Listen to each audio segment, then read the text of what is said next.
ನಮಸ್ಕಾರ ಸ್ನೇಹಿತರೆ, ನನ್ನ ಚಾನಲ್ಗೆ ಸ್ವಾಗತ. ಇವತ್ತಿನ ವಿಡಿಯೋಲಿ ಒಂದು ತುಂಬಾ ಟೇಸ್ಟಿಯಾಗಿರುವಂಥ ಡಿಫ್ರೆಂಟ್ ಆಗಿರುವಂಥ ಪಾಲಕ್ ಚೀಸ್ ಕಾರ್ನ್ ಸ್ಯಾಂಡ್ವಿಚ್ ಹೇಗೆ ಮಾಡೋದು ಅಂತ ನೋಡೋಣ. ಇಲ್ಲಿ ಪಾಲಕ್ ಸೊಪ್ಪನ್ನ ಬಳಸ್ಕೊಂಡಿದ್ದೀವಿ. ಸೊ ಹೆಲ್ತ್ಗೂ ತುಂಬಾ ಒಳ್ಳೆಯದು, ಪ್ರೋಟೀನ್ ರಿಚ್ ಸ್ಯಾಂಡ್ವಿಚ್ ಅಂತಲೇ ಹೇಳ್ಬೋದು. ಇಲ್ಲಿ ಒಂದು ಪ್ಯಾನ್ಗೆ 1 ಅಥವಾ 2 ಚಮಚದಷ್ಟು ಬೆಣ್ಣೆ ಹಾಕಿ, ಬೆಣ್ಣೆ ಕರಗಿದ ನಂತರ ನಾವು ಮುಂದಿನ ಪ್ರೊಸೆಸ್ಗೆ ಹೋಗೋಣ. ನಾನು ತೋರಿಸ್ತಿರೋಂಥ ಸರ್ವಿಂಗ್ 6 to 7 ಸ್ಯಾಂಡ್ವಿಚಸ್ ಆಗುತ್ತೆ. ಸೊ ಇಲ್ಲಿ ಒಂದು ಚಿಕ್ಕ ಈರುಳ್ಳಿನ ಕ್ಯೂಬ್ಸಾಗೆ ಕಟ್ ಮಾಡ್ಕೊಂಡಿದ್ದೀನಿ. ತೀರಾ ತೆಳ್ಳಗೆ ಎಷ್ಟು ಸಣ್ಣಗಾಗುತ್ತೋ ಅಷ್ಟು ಸಣ್ಣಗೆ ಕಟ್ ಮಾಡಿಕೊಂಡು ಅದನ್ನು ಬೆಣ್ಣೆಯಲ್ಲಿ ಫ್ರೈ ಮಾಡ್ಕೋಬೇಕು. ಒಂದೇ ಈರುಳ್ಳಿ ಸಾಕು, ಬಿಕಾಸ್ ಇದು ಪಾಲಕ್ ಚೀಸ್ ಕಾರ್ನ್ ಸ್ಯಾಂಡ್ವಿಚ್ ಆಗಿರೋದ್ರಿಂದ ಪಾಲಕ್ ಸೊಪ್ಪು ಮತ್ತು ಕಾರ್ನೇ ನಮಗೆ ಮೇಯ್ನ್ ಇಂಗ್ರೀಡಿಯೆಂಟ್ಸು. ಈರುಳ್ಳಿ ಎಲ್ಲ ಫ್ರೈ ಆದಮೇಲೆ ಒಂದು ಸ್ವೀಟ್ ಕಾರ್ನ್ನ ಬೇಯಿಸಿರೋವಂಥದ್ದು, ಅಂದರೆ ಸ್ಟೀಮ್ ಮಾಡ್ಕೊಂಡಿದ್ದೀನಿ. ಸ್ವೀಟ್ ಕಾರ್ನು ಮಾಡಿ ಬಿಡಿಸ್ಕೊಂಡಿರೋಂಥ ಕರ್ನಲ್ಸ್ನ ಇದಕ್ಕೆ ಹಾಕಿ 1 ಅಥವಾ 2 ನಿಮಿಷದ ಕಾಲ ಫ್ರೈ ಮಾಡಬೇಕು. ಇದು ಆಲ್ರೆಡಿ ಬೆಂದಿರೋದ್ರಿಂದ ನಮಗೆ ತುಂಬ ಹೊತ್ತು ಫ್ರೈ ಆಗೋಕ್ಕೆ ಅವಶ್ಯಕತೆ ಇಲ್ಲ. ಅಷ್ಟಾದಮೇಲೆ ಪಾಲಕ್ ಸೊಪ್ಪು ಇಲ್ಲಿ ಚಿಕ್ಕ ಚಿಕ್ಕ ಕಟ್ಟು 2 ಕಟ್ಟು ತಗೊಂಡಿದ್ದೀನಿ. ಸೊ ಕಾರ್ನ್ ಎಷ್ಟಿದೆಯೋ ಅಷ್ಟೇ ಕ್ವಾಂಟಿಟಿಯಷ್ಟು ಪಾಲಕ್ ಸೊಪ್ಪು ಇದೆ. ಸಣ್ಣದಾಗಿ ಹೆಚ್ಚಿ ತೊಳ್ಕೊಂಡಿದ್ದೀನಿ. ಅದನ್ನು ಇದಕ್ಕೆ ಹಾಕಿ ಪಾಲಕ್ ಸೊಪ್ಪು ಕೂಡ ಫ್ರೈ ಆಗೋವರೆಗೂ ಇದನ್ನು ಚೆನ್ನಾಗಿ ಮಿಕ್ಸ್ ಮಾಡಬೇಕು. ಇದು ಮುಚ್ಚಿ ನಾವು ಫ್ರೈ ಮಾಡೋದ್ರಿಂದ ಪಾಲಕ್ ಸೊಪ್ಪಿನಲ್ಲಿರೋಂಥ ರಾ ಸ್ಮೆಲ್ ಏನಿದೆಯೋ ಅದೆಲ್ಲ ಹೋಗುತ್ತೆ. ರುಚಿಗೆ ಸ್ವಲ್ಪ ಉಪ್ಪು ಹಾಕಿಬಿಟ್ಟು ಮತ್ತೆ ನೀವು ಇನ್ನೊಂದ್ಸಲ ಮಿಕ್ಸ್ ಮಾಡಿ ಅದನ್ನು ತಟ್ಟೆ ಮುಚ್ಚಿ ಬೇಯಿಸಬಹುದು. ಇಲ್ಲಿ ನಾನು ಕರಿಮೆಣಸಿನ ಪುಡಿ ಹಾಕ್ತಾ ಇದ್ದೀನಿ. ಈ ಸ್ಯಾಂಡ್ವಿಚ್ ಸ್ಟಫ್ಗೆ ನಾನು ಬೇರೆ ಏನೂ ಖಾರ ಬಳಸ್ತಿಲ್ಲ, ಪೆಪ್ಪರ್ ಪೌಡರ್ ಮಾತ್ರನೇ ಬಳಸ್ತಾ ಇದ್ದೀನಿ. ಸೊ ಅದು ಎಷ್ಟು ಬೇಕೋ ನಿಮ್ಮ ರುಚಿಗೆ ಹಾಕ್ಕೊಂಡು ಇನ್ನೊಂದ್ಸಲ ಚೆನ್ನಾಗಿ ಮಿಕ್ಸ್ ಮಾಡಿಬಿಟ್ಟು ಫ್ರೈ ಆಗಲಿಕ್ಕೆ ಬಿಡಬೇಕು. ಪಾಲಕು ನಿಮಗೆ ಗೊತ್ತಂಗೆ ಹೆಲ್ತ್ಗೆ ಭಾಳನೇ ಒಳ್ಳೆಯದು. ಪಾಲಕ್ ಮತ್ತು ಸ್ವೀಟ್ ಕಾರ್ನ್ ಕಾಂಬಿನೇಷನ್ನು ತುಂಬ ಚೆನ್ನಾಗಿರುತ್ತೆ. ಯಾವುದಾದ್ರೂ ಪಲಾವ್ಸ್ ಮಾಡಿದ್ರು, ಯಾವುದಾದ್ರೂ ಸ್ಯಾಂಡ್ವಿಚ್ ಮಾಡಿದ್ರು, ಮತ್ತು ಸ್ಟಾರ್ಟರ್ಸಲ್ಲೂ ಅಷ್ಟೇ ಈ ಕಾಂಬಿನೇಷನ್ನು ತುಂಬ ಚೆನ್ನಾಗಿ ಸೆಟ್ ಆಗುತ್ತೆ. ಸೊ ಹಾಗಾಗಿ ಈ ರೆಸಿಪಿ ನಿಮಗೋಸ್ಕರ ತೋರಿಸೋಣ ಅಂತ ಪ್ರಯತ್ನ. ಇದು ನೋಡಿ ಆಲ್ಮೋಸ್ಟ್ ಫ್ರೈ ಆಗಿದೆ. ಈಗ ಇದಕ್ಕೆ ವೈಟ್ ಚೀಸ್ ಹಾಕೋ ಸಮಯ. ವೈಟ್ ಚೀಸು ಹೇಗೆ ಮಾಡೋದು ಅಂತ ನಾನು ಈಗಾಗಲೇ ಸುಮಾರು ರೆಸಿಪೀಸಲ್ಲಿ ತೋರಿಸಿದ್ದೀನಿ.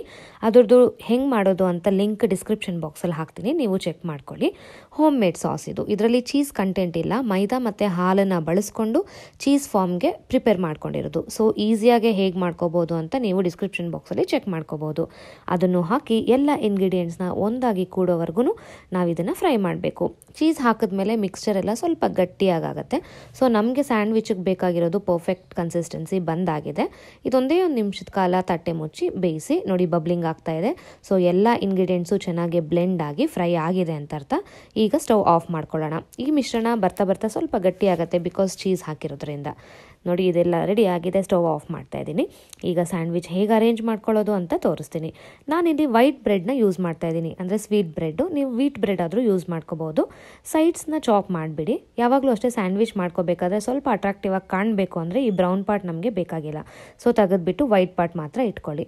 ನೀವು ಈ ಬ್ರೌನ್ ಪಾರ್ಟ್ ಬಿಸಾಡೋ ಅವಶ್ಯಕತೆ ಇಲ್ಲ, ತುಂಬ ವೇಸ್ಟ್ ಆಗುತ್ತಪ್ಪ ಅಂದರೆ ಇದನ್ನು ಮಿಕ್ಸಿಯಲ್ಲಿ ನುಣ್ಣಗೆ ಪೌಡರ್ ಮಾಡಿಕೊಂಡು ಫ್ರಿಜ್ಜಲ್ಲಿ ಸ್ಟಾಕ್ ಇಟ್ಕೋಬೋದು. ಸೊ ಯಾವುದಾದ್ರೂ ಸ್ಟಾರ್ಟರ್ಸು, ಯಾವುದಾದ್ರೂ ಡಿಶಸ್ ಮಾಡಿದಾಗ ಅದು ಬ್ರೆಡ್ ಕ್ರಮ್ಸ್ ಆಗಿ ನಾವು ಯೂಸ್ ಮಾಡ್ಕೋಬೋದು. So best out of waste. ಇದನ್ನು ಬಿಸಾಡೋ ಕೆಲಸನೂ ಇಲ್ಲ, ಅದನ್ನು ಆ ಥರನೂ ಬಳಸ್ಕೋಬೋದು. ಸೊ ಬ್ರೆಡ್ ಸ್ಲೈಸಸ್ ಎಲ್ಲ ಪ್ಲೇಸ್ ಮಾಡಿಕೊಂಡು ಇದಕ್ಕೆ ಒಂದು ಸೈಡು ಬೆಣ್ಣೆ ಹಚ್ಕೊಳ್ಳೋಣ. ನೀವು ಸ್ಯಾಂಡ್ವಿಚಸ್ ಮಾಡುವಾಗ ಬೆಣ್ಣೆನ ಯಾವಾಗೂ ಅಷ್ಟೇ ಫ್ರಿಜ್ನಿಂದ ಈಚೆಗೆ ಒಂದು 15 to 20 ಮಿನಿಟ್ಸ್ ಕಾಲ ತೆಗೆದಿಟ್ಬಿಡಬೇಕು. ಸೊ ಆವಾಗ ನಮಗೆ ಈಸಿಯಾಗಿ ಅಪ್ಲೈ ಮಾಡಲಿಕ್ಕೆ ಬರುತ್ತೆ.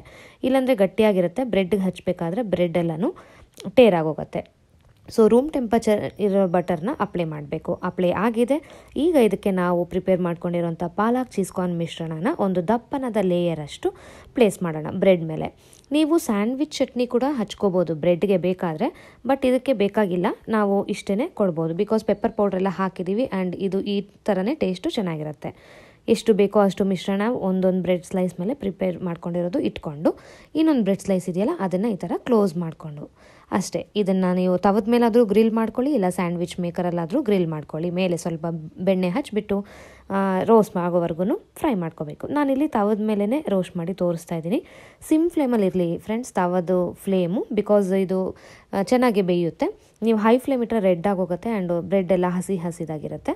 ಸೊ ಇದು ಸಿಮ್ ಫ್ಲೇಮಲ್ಲಿ ಯೂನಿಫಾರ್ಮ್ ಆಗಿ ಫ್ರೈ ಆಗಲಿಕ್ಕೆ ಬಿಡಬೇಕು. ನೋಡಿ ಪರ್ಫೆಕ್ಟ್ ಟೆಕ್ಸ್ಚರ್ ಅಂತಲೇ ಹೇಳ್ಬೋದು. ಬೆಣ್ಣೆ ಹಚ್ಚಿರೋದ್ರಿಂದ ನಮಗೆ ಈಕ್ವಲ್ ಆಗಿಯೇ ಬೇಯುತ್ತೆ. ಆ ಕಲರ್ ನೋಡಿದ್ರೆ ಟೆಂಪ್ಟ್ ಆಗ್ತಿದೆಯಲ್ಲ. ಸ್ಟಫ್ ತುಂಬಾ ಚೆನ್ನಾಗಿರುತ್ತೆ. ನೀವು ಇದನ್ನು ಟ್ರೈ ಮಾಡಿ ಹೇಗೆ ಬಂತಂತ ನನಗೆ ತಿಳಿಸಿ. ಪರ್ಫೆಕ್ಟ್ ಈವ್ನಿಂಗ್ ಸ್ನ್ಯಾಕ್ ಅಂತಲೇ ಹೇಳ್ಬೋದು. ಮಕ್ಕಳಿಗೂ ಇಷ್ಟ ಆಗುತ್ತೆ. ಚೀಸ್ ಕಾರ್ನ್ ಪಾಲಕ್ ಸ್ಯಾಂಡ್ವಿಚ್ ರೆಡಿಯಾಗಿದೆ. Thank you for watching my video.